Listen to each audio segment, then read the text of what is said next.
The purpose of this presentation is to present an overview of state IEP forms for school counselors. Green Bay Public Schools recently transitioned to state IEP forms to use the same IEP forms as many other districts in the state of Wisconsin do. Over the course of this presentation, we will review IEP forms and the contents of what is included in them. On this slide is a table of typical IEP forms in an annual IEP. You'll notice in the left-hand column, the naming conventions begin with I for all forms except for the determination and notice of placement. We'll now review each form. The invitation form, or I-1, is very similar to the previous invitation form that Green Bay Public Schools used.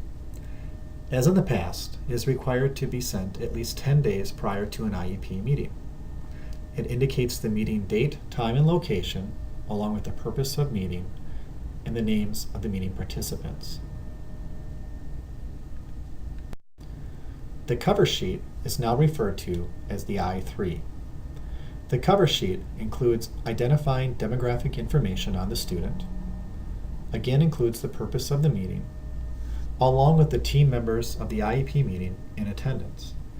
Once again, we are requiring IEP documents to have team members in the following order. Number 1, LEA rep. Number 2, special education teacher. Number 3, regular education teacher, followed by other team members, including parents and/or guardians, along with student, if appropriate.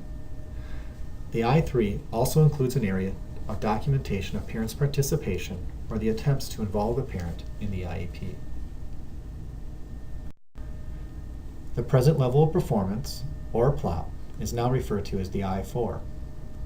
As in the past, a solid plot serves as the strong foundation for goal development and overall IEP development. It is based on current and specific baseline information from classroom tests, observations, standardized tests, checklists, and reports. It includes information regarding student strengths, including the concerns of parents about the student's education. The Special Factors page is now referred to as the I-5. The Special Factors page includes the similar information as it did with the Green Bay custom forms in the past, including information about any student behavior, including positive strategies and supports, whether or not the student is an English language learner and the impact on language needs, if the student has a visual impairment and the need for instruction in Braille, along with any communication needs or assistive technology needs the student may have. Following the special factors are the annual goals, or I-6. A student will have as many I-6 forms as the student has annual goals. Annual goals must be directly connected to the Common Core state standards or the Common Core essential elements, along with the Wisconsin Model Early Learning Standards for the younger students. Goals must be measurable, meaningful, and attainable within 1 year. Objectives, or benchmarks, are only required when using an alternative assessment. Following the goals pages are the assessment pages of the IEP. First, we have the I-7, participation in statewide assessments, beginning with the Wisconsin Knowledge and Concepts Examination, or the WKCE. In the IEP, an indication of whether or not the student will participate in the WKCE with or without accommodations according to the DPI matrix is included in the IEP. Likewise, a determination of whether or not the student will participate in the Wisconsin Alternative Assessment or the WAA with or without accommodations from the DPI matrix could also be noted. Lastly, indication of district-wide assessments administered in the student's specific grade with or without accommodations is noted. For students that participate in the Wisconsin Alternative Assessment, the I-7A Wisconsin Alternative Assessment Participation Checklist is a required form. If an IEP team is unsure if a student would participate in the WAA, they complete this form to assist the team in determining participation. The I-7B is a guidelines for oral administration to students with VI learning needs on the WKCE or WAA.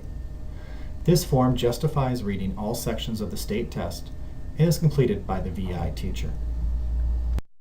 The last assessment form is the I-7C and includes participation in statewide language assessment checklists with accommodation. This form is used for English language learners with significant cognitive disabilities. It includes the access for ELLs and the alternative access for ELLs. It indicates and specifies with accommodations or without accommodations according to DPI's accommodation matrix. The I-9 is the program summary that summarizes all special education services and instruction the student will receive, including the location, amount, and frequency. It also specifies support services and explains any removal from regular education environment the student may experience. An additional form that is completed, but not included in the final IEP packet that is given to the parents and/or guardians, is the EE1 Data Worksheet for Determining Environmental Codes. The code reflects the amount of time the student is removed from non-disabled peers and is used for state reporting purposes. The final page in a typical annual IEP is the P2 Determination and Notice of Placement. Placement is determined by the IEP team and is based on individual needs of each student. In the event that an IEP needs to be reviewed or revised without an IEP meeting, two forms are now completed, the I-10A and the I-10B. The I-10A changes to an IEP without an IEP meeting, documents specific minor changes made in the IEP. The I-10B, Notice of Changes to an IEP without an IEP team meeting, documents the reasons for the change, notifies parents and guardians when the change will begin, and that changes will occur in the current placement. In the event a review or revision to an IEP occurs without an IEP meeting, the parents are then sent the full IEP with these two additional forms.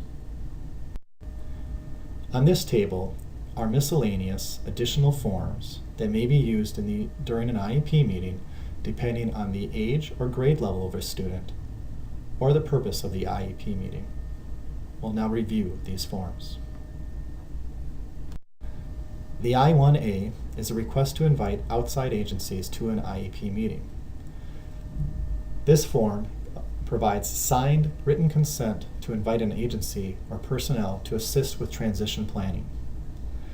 Examples of personnel that could be invited are included in the slide. The I-11 is for an extended school year. This form is required if any team member requests its consideration and is individual determination based on the standards of regression, recruitment, emerging skill, and other. The I-2, Agreement on IEP Team Participant Attendance at Meeting, is an agreement that first has to be made with written consent prior to the meeting that an IEP team member does not required to attend a meeting. Instances when an IEP team member may not be in attendance at a meeting are as follows. Their specific curriculum or service is not changed or discussed during a review-revise IEP meeting. Specific curriculum or service is being discussed and staff prepares written information prior to the meeting, or the staff member is excused from part of the meeting. Again, written consent must be given prior to the meeting.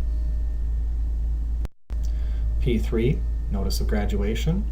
This form is typically completed the semester prior to graduation. Completed in an IEP meeting, staff member must also complete the Summary of Performance form.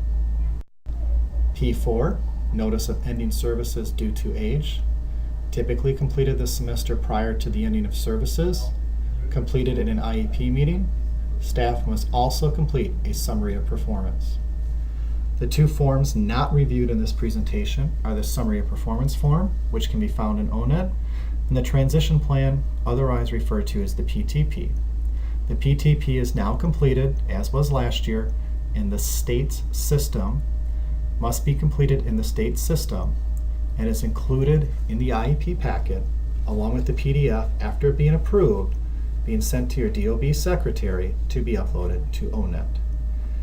If further questions arise about the conversion to state IEP forms, please contact your building's program support teacher, or PST.